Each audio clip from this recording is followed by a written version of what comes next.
arranged here. Thank you, Khushak Saab. And I'm glad that I have learned much more, and especially Waleed's lecture and other lectures talking about the life of Allama Iqbal. There is a universalism in his poetry, and I don't remember the verses well, so therefore I will not be able to narrate many. But at the same time, some things which have inspired me personally, I would like to present before you, because I believe that inspiration is what the country and the world needs right now. So Allama Iqbal was universal in his approach and in his poetry. And one verse and one share, فطرت نے مجھے بخشے ہیں جوہر ملکوتی خاکی ہوں مگر خاک سے رکھتا نہیں ہوں پیون. He goes beyond that, and then Darwesh Khuda mast na sharqi hai na gharbi. He talks about himself, and either I belong to the east nor the west. Darwesh Khuda mast na sharqi hai na gharbi. Ghar mera na Delhi, na Isfahan, na Samarkand. So he belongs to every nation, and particularly the Muslim Ummah, which he tried to revive. So there are certain phases, and I would talk about only two aspects. One is his philosophy, and one is the Allahabad address of 1930. Why? Because in the political life of Pakistan and the emergence of Pakistan, the two-nation theory has a particular importance. And Allama Iqbal was the first person to have so spoken very clearly about the two-nation theory. And then I will also talk about his philosophy. But let me start with an anecdote regarding the formation of Pakistan Tehreek-e-Insaf. And when we were probing what kind of a party we would form, there were discussions, there were deliberations. So first we had to establish a vision of what we wanted Pakistan to be. So there is a four-worded vision which we came up on, and that was defined in a 3-day retreat kind of a situation where we debated. And that was a four-worded vision that Pakistan, we envisioned Pakistan to be an Islamic, model Islamic welfare state, 4 words. And every word was defined. And then, as far as inspiration was concerned, where do we get that inspiration from? So I would then talk about Allama Iqbal's life and how that inspiration came to him, and the same inspiration motivates us. So Imran Khan Sahab laid it on the table that the inspiration actually starts with Muhammad sallallahu alaihi wasallam, with the concept of Riyasat-e-Madina, which provided the welfare state, talking about the downtrodden people, lifting them up, changing the elitism of the era. Then coming to Iqbal's pan-Islamism and Iqbal's thoughts, Ummah ke hawale se. Then Muhammad Ali Jinnah, Qaid-e-Azam Muhammad Ali Jinnah, his formation documents and thoughts and speeches regarding Pakistan, and especially the 11th August speech when he talked about the minorities. So these were the 3 beacon lights as far as Pakistan Tehreek-e-Insaf was concerned, to get inspiration for a nation, for Pakistan, for a revival, for a resurgence, for a renaissance as far as the Muslims are concerned. So I would pick up Allama Iqbal's, his own life and how it moved from different areas. Allama Iqbal, he has in his life, there was a phase which I believe was pre-1905, and in that period he wrote Bange Dara, for example, and he thought of Indian unity between different religions. And this is the same thing which happened with Qaid-e-Azam Muhammad Ali Jinnah. And please permit me to move into Urdu at times. It's the same thing happened with Qaid-e-Azam Muhammad Ali Jinnah, because he joined the Congress,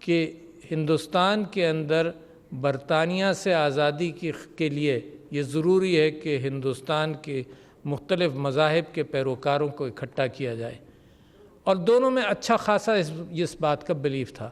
مگر اگلے 20-25 سالوں کے اندر یہ کیفیت رونما ہونے لگی اور بڑھتی چلی گئی، جس کے اندر یہ احساس ہوا مسلمانان ہندوستان کو کہ ایک وہ مائنورٹی کے طور پر ایک متعصب انداز سے رہیں گے۔ مائنورٹیز دنیا بھر میں رہتی ہیں، مگر ہندوستان کے لیڈران کو اور مسلمانوں کو اور عوام کو یہ احساس ہوا کہ وہ مائنورٹیز کے اندر وہ ایکسپلائٹیشن ہوتا رہے گا۔ یہ ٹو نیشن تھیوری اس وجہ سے بھی اہمیت ہے کہ اس کی سچائی کے حوالے سے میں آپ سے ذکر یہ کرتا ہوں کہ میرے اپنے خاندان کے لوگ ہندوستان سے ہجرت کر کے آئے، اور اس میں سے کئی ایک میری خالہ جب تک حیات رہیں لکھنؤ کے اندر، اور ان کا انتقال ہوا 10-12 سال پہلے، تب تک وہ کہتی تھیں کہ اس پاکستان نے رشتہ داروں کو ایک دوسرے سے جدا کیا۔ تو بہت سارے لوگ جو مسلمان ہندوستان میں تھے، اور جب بھی میں جاتا تھا جو وہاں گفتگو مجھ سے میری ہوتی تھی، تو میرے بہت سارے رشتہ دار کانگریسی تھنکنگ کے اعتبار سے جب وہاں رہے تو اپنے آپ کو مطمئن کر رہے کہ ہندوستان ایک ایسی قوم کے طور پر ابھرے گا کہ جس کے اندر ساری مائنورٹیز کی گنجائش ہوگی۔ اور علامہ اقبال اور محمد علی جناح یہ وارننگ دیتے رہے کہ ایسا نہیں ہوگا، لہٰذا ایک الگ قوم کی طرف جایا جائے۔ تو میں علامہ اقبال کی بات کر رہا تھا، میں ان کے ٹو نیشن تھیوری کے اوپر بعد میں آؤں گا۔ پہلے ان کی زندگی کے حوالے سے جو میری ذہن میں آئی بات، ایک ان کی زندگی کو اور ان کے فلسفے کو اور ان کی سوچ کو متاثر کرنے والا دور وہ تھا کہ جب وہ یورپ گئے اور انہوں نے پی ایچ ڈی بھی کیا، اور وہاں سے ان کو ایک اور احساس ہوا۔ اور کن چیزوں کا احساس ہوا؟ وہ سب سے پہلے ایک احساس تو یہ ہوا کہ ایک مسلمانوں کا زوال ہے۔ جب وہ یورپ گئے اپنی آنکھوں سے دیکھا اور اپنے ہندوستان کو دیکھا۔ اچھا، یہ ہوتا جب ہمارے پاکستانی مثال کے طور پر باہر جاتے ہیں تو دیکھتے ہیں کہ دنیا ترقی کر رہی ہے، ٹیلی ویژن نے اس ترقی کو اپنے گھروں کے اندر لے کر آئے، تو ایک کمپیریزن شروع ہو جاتا ہے۔ تو علامہ اقبال جب گئے اس زمانے میں تصاویر کا اتنا اہتمام نہیں ہوتا ہوگا، خبروں کی بات آتی ہوگی، فلسفہ کتابوں کے ذریعے آ جاتا ہوگا، مگر جب اپنی آنکھوں سے انہوں نے اس دور کے اندر جو 1905 اور 1908 کے درمیان کا زیادہ رہا، جب انہوں نے خود دیکھا تو سب سے بڑا جو ان کو صدمہ ہوا، جس کی وجہ سے ان کی شاعری پر اس بات کا اثر ہوا، وہ مسلمانوں کا زوال تھا۔ اور ان کمپیریزن ٹو یورپ، اور یورپ کے اندر انہوں نے انڈسٹریلائزیشن دیکھا، ایک انڈسٹریل ریولوشن پورا آ چکا تھا، اور اس کے بعد انہوں نے جب ہندوستان کے ساتھ کمپیئر کیا تو ان کو احساس یہ ہوا کہ یہ مسلمان اطمینان کے ساتھ بیٹھا ہے، مطمئن ہے اپنے حال کے اندر، اور اس کو وہ چیلنج بھی نہیں کرتا، اور اس کو کس طرف جانا ہے۔ تو اپنے اعتبار سے بہترین کام انہوں نے کیا کہ اپنے الفاظ کے چناؤ کے ساتھ اشعار کا مجموعہ ایسا ہماری تاریخ کے اندر ہمارے لیے چھوڑ گئے ہیں، جس کے اندر وہ چند الفاظ کے اندر جو وہ دل کو گرماتے ہیں، تو وہ میں سمجھتا ہوں کہ سب سے بڑا مسلمان امہ کو اٹھانے کے اعتبار سے سب سے زیادہ کارگر ہوگا۔ تو ایک تو انہوں نے وہ دیکھا۔ دوسرے انہوں نے کیا دیکھا کہ تیسرے یعنی انڈسٹریل ریولوشن دیکھا، وہاں کے حالات دیکھے، زوال دیکھا، اور کمپیریزن میں انڈسٹریل ریولوشن دیکھا۔ اور تیسرے انہوں نے دیکھا، سوچا کہ کوئی کام ان کو کرنا پڑے گا، کوئی طریقہ کار کہ ساری مسلم دنیا کے اندر ایک رینیسان یا نشاط ثانیہ ہو، تیسری بات۔ اور چوتھی بات، ہندوستان کے مسلمانان ایک انوکھی کیفیت میں تھے، ان کے اوپر پولیٹیکل بوجھ جو تھا اور جو مائنورٹی کی کیفیت ان کے لیے بن رہی تھی، اس کی طرف ان کی سوچ گئی۔ تو یہ چار چیزیں ان کی سوچ کے اندر آئیں، جس کے اعتبار سے امہ کو اجاگر اٹھانے کے لیے ان کے اشعار، اور قوم کو اٹھانے کے لیے اشعار، اور پھر باقی چیزوں کے اندر ان کی فلاسفیکل تھنکنگ اور پولیٹیکل تھنکنگ آئی۔ اور 1930 کے اندر انہوں نے الہ آباد کا ایڈریس کیا، اور 1934 اور 36 کے درمیان وہ خطوط بھی ہیں جو انہوں نے قائد اعظم کو لکھے، جو عکاسی کرتے ہیں کہ ان کی سوچ کیا تھی۔ تو اس بات کو رکھتے ہوئے میں آپ کے سامنے یہ رکھنا چاہتا ہوں کہ الہ آباد کے ایڈریس کے اندر انہوں نے کیا بات رکھی۔ انہوں نے ایک تو یہ بات رکھی کہ پہلے مسلمانوں کو کنونس کیا، اور یہ بھی بتاتا چلوں آپ کو کہ اب تو ہمارے اندر اتنا صبر نہیں ہے کہ اتنے اچھے اچھے لوگوں کی ہم لمبی تقریریں سنیں۔ علامہ اقبال کا الہ آباد کا ایڈریس یقیناً میرا خیال ہے، میں اس کی تحقیق نہیں کر سکا، چند گھنٹوں کے اندر تو ضرور گیا ہوگا ایک، اور دوسرا الہ آباد کا ایڈریس ٹوٹلی انگلش میں تھا۔ تو اس کا مطلب کہ جو لوگ بیٹھے تھے اس میں سے کتنے سمجھتے ہوں گے، مگر اس کا مطلب یہ کہ ان کا پیغام تھا سب کے لیے اور برطانیہ کی حکومت کے لیے بھی تھا۔ تو لہٰذا کتنے صبر کے ساتھ اس زمانے میں لوگ بیٹھ کر تقریریں سنتے ہوں گے۔ تو مجھے اپنے صبر پر افسوس ہو رہا تھا کہ میں بھی بیٹھ کر لمبی تقریر نہیں سن سکتا۔ وہ ایک ہمارے بزرگ تھے، جج ہوئے، وہ کہتے تھے کہ اب اس عمر میں آ کر ہم تقریر کرنے کے قابل ہو گئے، سننے کے قابل نہیں رہے۔ مگر آج کی ساری باتوں سے میں بڑا، آپ سب کی باتوں سے بڑا متاثر ہوا اور میرے علم کے اندر اضافہ ہوا۔ اور ہوتا یہ ہے کہ جب اچھے مقالہ جات سنے جائیں، اور میرے والد صاحب اور میری والدہ مجھے ہمیشہ لے جاتی تھیں اور گھنٹوں کی ایسی محفلوں میں جا کر بیٹھتا تھا، اور مجھے آج تک یاد ہے کہ لوگ جب اپنا نچوڑ رکھتے ہیں تو اس سے آدمی بہت کچھ سیکھتا ہے۔ تو علامہ اقبال نے یہ بات کی اس الہ آباد ایڈریس کے اندر، ٹو نیشن کے، پہلے تو مسلمانوں کو یہ ساری چیزیں بتائیں کہ دیکھو مائنورٹی کے اعتبار سے یہ معاملہ نہیں چلے گا، مگر وہ 1930 کا زمانہ ان کا پھر بھی وہی تھا کہ ایک گریٹر انڈیا کے اندر یہ مسلمان صوبے بن جائیں جو اپنے مذہب کے اعتبار سے اپنی زندگی گزار سکیں۔ اور علامہ اقبال نے کبھی نیشنلزم کو کرٹیسائز کیا سب کچھ، مگر کبھی کوئی تھیوکریسی کی بات مجھے یاد نہیں پڑتا کہ تھیوکریسی کے اعتبار سے انہوں نے کچھ گفتگو کی ہو۔ تو ان کا خیال یہ پختہ تھا کہ مسلمان جو ہیں وہ ایک ریاست کے اندر اکٹھا ہو کر ان کا نشاط ثانیہ وہاں سے نکلے گا۔ تو الہ آباد کے اندر انہوں نے ایک کانسیپٹ یہ دیا کہ پنجاب، سندھ، بلوچستان اور NWFP جیسا کہ KP پروونس کہلاتا تھا، اس کو ایک مسلم میجورٹی پروونس کے طور پر سوچا جائے۔ اور پھر 35 اور 36 کے خطوط جو قائد اعظم کو لکھے، انہوں نے کہا کہ بنگال کے اندر بھی، بنگال کے صوبے کے اندر مسلم میجورٹی ایک پروونس بن سکتا ہے۔ اور مسلمانوں کو کنونس کرنا بڑا ضروری تھا کہ یہ ساتھ نہیں رہ سکتے۔ اور آپ یہ دیکھیے کہ اتنی کوششوں کے بعد بھی ایک اچھی خاصی تعداد مسلمانوں کی ہندوستان میں رہی، اور قائد اعظم مسلم لیگ یہ جانتے تھے کہ جو پولیٹیکل ڈویژن ہوگا اس کے اندر ٹوٹل مائیگریشن آف پاپولیشن نہیں ہوگا۔ تو لہٰذا میں سمجھتا یہ ہوں کہ اس علامہ اقبال کے حوالے سے جو باتیں آپ نے رکھیں کہ بہت ساری ان کی پیشگوئیاں پوری ہوئیں، اس کے اندر ایک یہ جو خوف تھا اور یہ جو کیفیت تھی کہ مسلمان ہندوستان میں ایکسپلائٹ ہوگا، اس کو آج میرے وہی رشتہ دار اگر زندہ ہوتے تو آج وہ اس بات کو مانتے کہ یہ ٹو نیشن تھیوری ایک ویلڈ تھیوری اور اچھی تھیوری تھی، جس کے اعتبار سے مسلمان پاکستان کے اندر آزاد ہو کر اس نے بہت ترقی بھی کی۔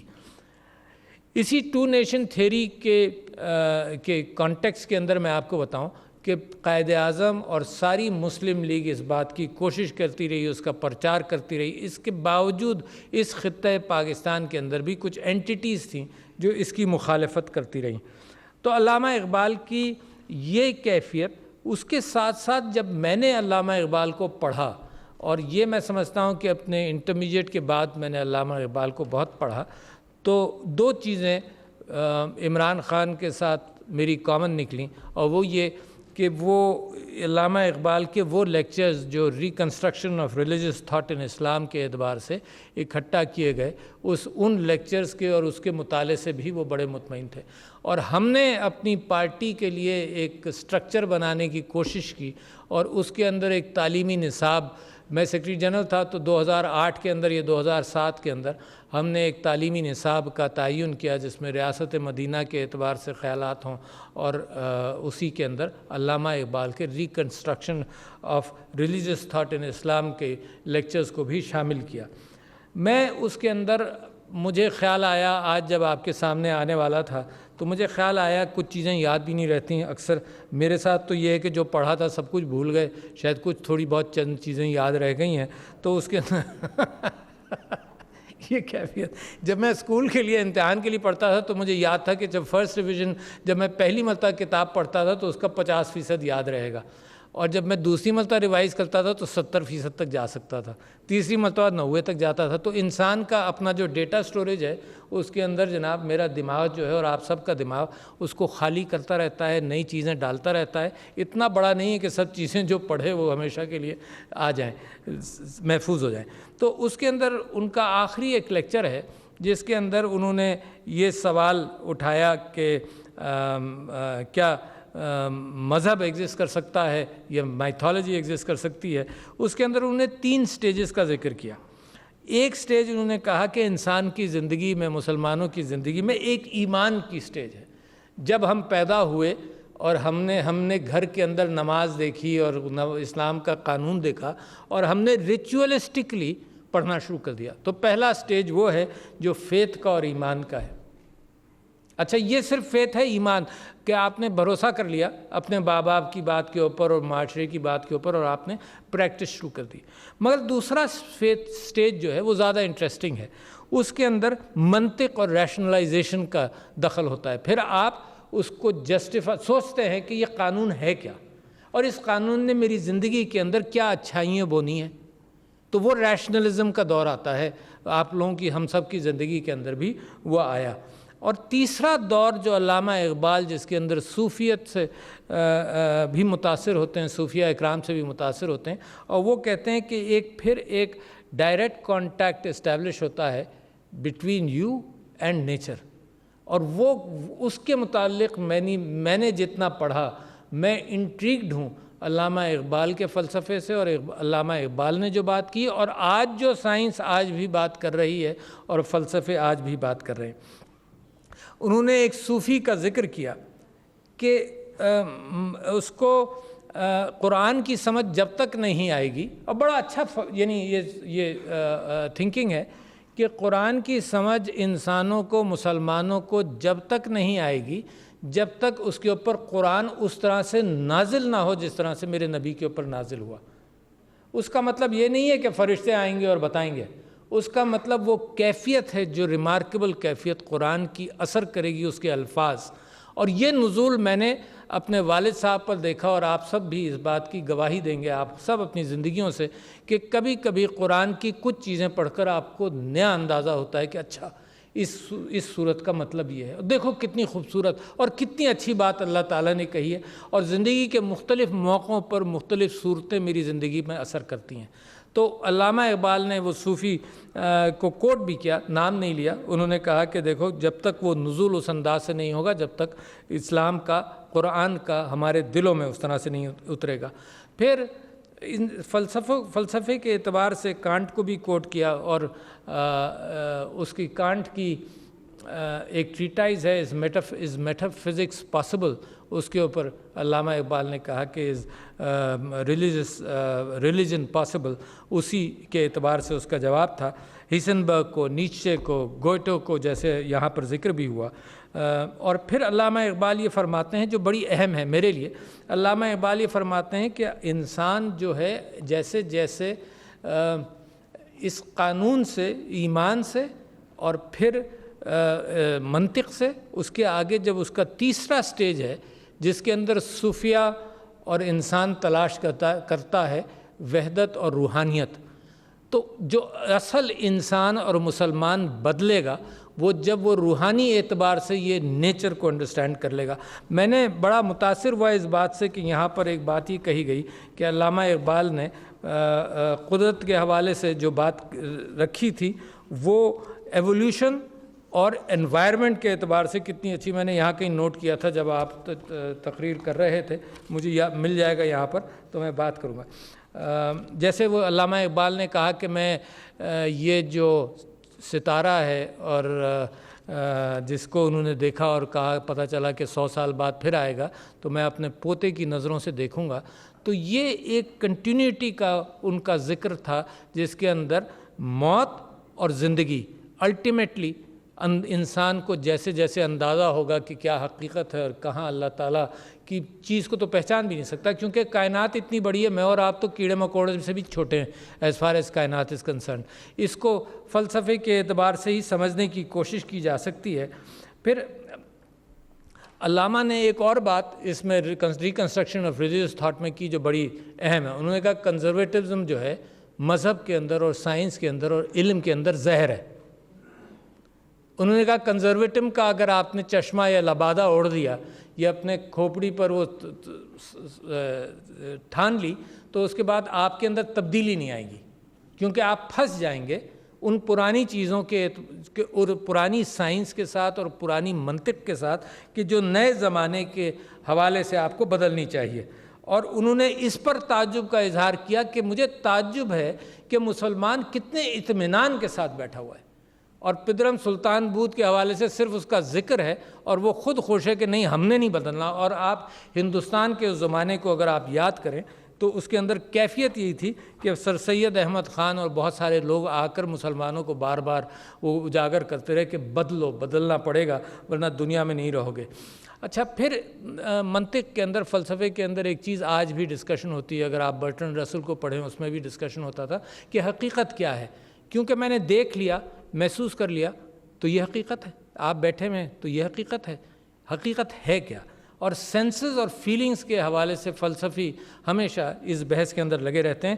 تو علامہ اقبال نے رومی کی ایک چیز لکھی اس کے اندر, اور میں نے آج اس کو لکھا, کاپی کر آیا تاکہ میں آپ کے سامنے انگریزی میں پڑھوں. یہ تھادانی کی ٹرانسلیشن ہے رومی کے حوالے سے, اور وہ بات کرتے ہیں کہ ایولیوشن کو, جیسے ابھی میں نے ذکر کیا کہ علامہ اقبال یہ بھی کہہ رہے ہیں کہ میں اپنے پوتے کی نظروں سے دیکھوں گا, تو ایولیوشن کے اعتبار سے رومی نے کیا کہا, کہ کیا کہا اور بڑے خوبصورت انداز سے کہا. رومی کہتا ہے کہ آئی lived in ore and stone, کہ میں پتھر میں رہا, یعنی ایولیوشن شروع تو پتھر سے ہی ہوا نا.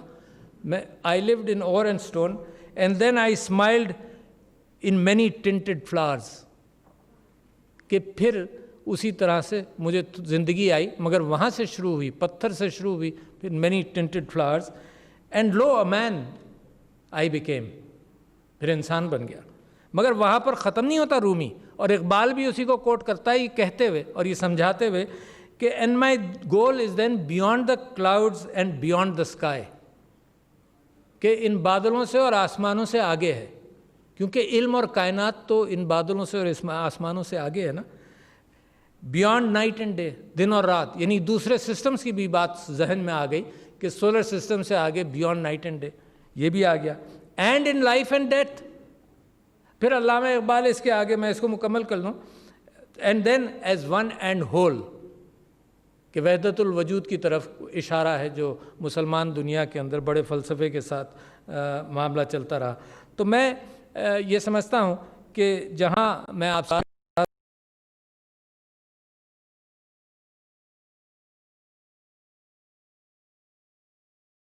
بھی ایک کریشن ہے اور میرا اس کے ساتھ کریشن سے ایک تعلق ہے.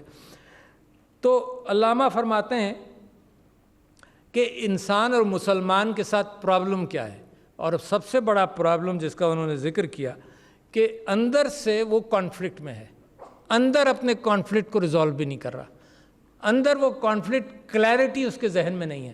اور باہر کا کانفلکٹ کیا ہے, باہر وہ کمپٹیشن میں, انسان اور مسلمان دونوں کے متعلق یہ بات درست ہے کہ اندر کا ایک کانفلکٹ اس کو ریزالو کرنا ہے جو روحانیت سے اس کا تعلق ہے, اطمینان کے ساتھ تعلق ہے, کنٹینٹمنٹ کے ساتھ تعلق ہے. اور باہر کیا کر رہا ہے, باہر وہ سیاست اور پالیٹکس کے اندر وہ آپس میں اتنے بڑے کمپٹیشن کے اندر مبتلا ہے کہ وہاں سے کوئی نتیجہ نہیں نکلنا. تو there is conflict between man inside and man out side.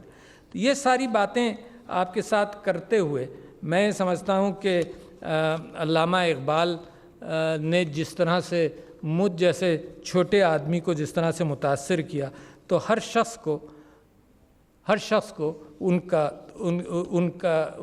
ان کی زندگی کے حوالے سے, ان کی رائٹنگز کے حوالے سے میں یہ جانتا ہوں کہ ہر شخص کے اوپر اثر انداز ہوتا رہے گا. پاکستان ایک نشاط ثانیہ کی طرف جا رہا ہے. Then let's bring it down to what we mean by it. ہم کیا چاہتے ہیں, اور وہ کوشش جو ہے اس کو خواب بھی سمجھے, اس کو طنز کے راستے میں مت ڈالیں. اگر ریاست مدینہ کا ذکر ہوتا ہے تو ایک پولیٹیکل طنز کے اعتبار سے اس کو نیچے نہیں کریں, کیونکہ یہ میرے اور آپ کے دلوں کی آواز ہے. اور نشاط ثانیہ کا جب ذکر ہوتا ہے اور جب ہم مسلمان لیڈران کے متعلق دنیا کے اندر دیکھتے ہیں کہ کچھ لیڈران ایسے بنتے جا رہے ہیں انکلوڈنگ عمران خان جن کے گھٹنوں میں طاقت ہے، جو سٹینڈ کرتے ہیں دنیا کے سامنے، جو مسلمان کا اصل چہرہ دنیا کو دکھاتے ہیں کہ یہ ہے، وہ پروپیگنڈا نہیں جو تاریخ نے مسخ کیا ہوا ہے، وہ پروپیگنڈا نہیں جو ہمارے دشمنوں نے ہمارے اوپر ڈالا ہوا ہے۔ اور یہ آپ ہندوستان کے اندر بھی دیکھیے گا جہاں پر علامہ اقبال نے یہ بات کی ہے کہ جہاں سے ہم ایک آزاد مملکت کی طرف گئے ہیں، آپ ہندوستان کے اندر آپ یہ دیکھیے کہ جو حالات وہاں انہوں نے پیدا کیے ہیں اس کا نتیجہ یہ ہوگا کہ اپنے ملک کے اندر انہوں نے انتشار پیدا کیا۔ تو ایک تو مسلمان کی سوچ یونٹی کے حوالے سے رہنی چاہیے، یونٹی کے حوالے سے بھی رہنی چاہیے، اور مسلمان کی یہ سوچ نشاط ثانیہ کے حوالے سے بھی، دنیا کے علوم کے اعتبار سے۔ اور علامہ اقبال نے جب یہ بات کی کہ جناب انہوں نے یہ بھی کہا کہ کازیلٹی، یعنی ہمارے ہاں تو ہر چیز کا کوئی وجہ ہے ہر چیز کے ہونے کی۔ معاف کیجئے میں اٹھا لوں کیونکہ مجھے اشعار ویسے یاد نہیں رہتے، تو اس میں سے ایک شعر میں نے پڑھنا ہے۔ تو علامہ اقبال نے آج کل جس چیز پہ بڑی بحث ہو رہی ہے کوانٹم فزکس کے حوالے سے کہ واٹ از ہیپننگ از کہ کاز اور ایفیکٹ کا معاملہ بھی چیلنج ہو رہا ہے، ٹائم ایک ہی ڈائریکشن میں جائے گا، یہ بھی معاملہ چیلنج ہو رہا ہے۔ تو علامہ اقبال نے اپنے construction of religious thought in Islam کے اندر، ریکنسٹرکشن آف ریلیجیس تھاٹ کے اندر اس کازیلٹی کے اعتبار سے بھی اس کو بھی چیلنج کیا ہے، جو آج اسٹیفن ہاکنگ اور بہت سارے آج کے فزسسٹ نے یہ بات کی کہ یہ کازیلٹی والا معاملہ بھی، کاز اینڈ ایفیکٹ کا دنیا کے اندر اس بات کا بھی امکان ہے کہ سائملٹینیس ورلڈز ایگزسٹ۔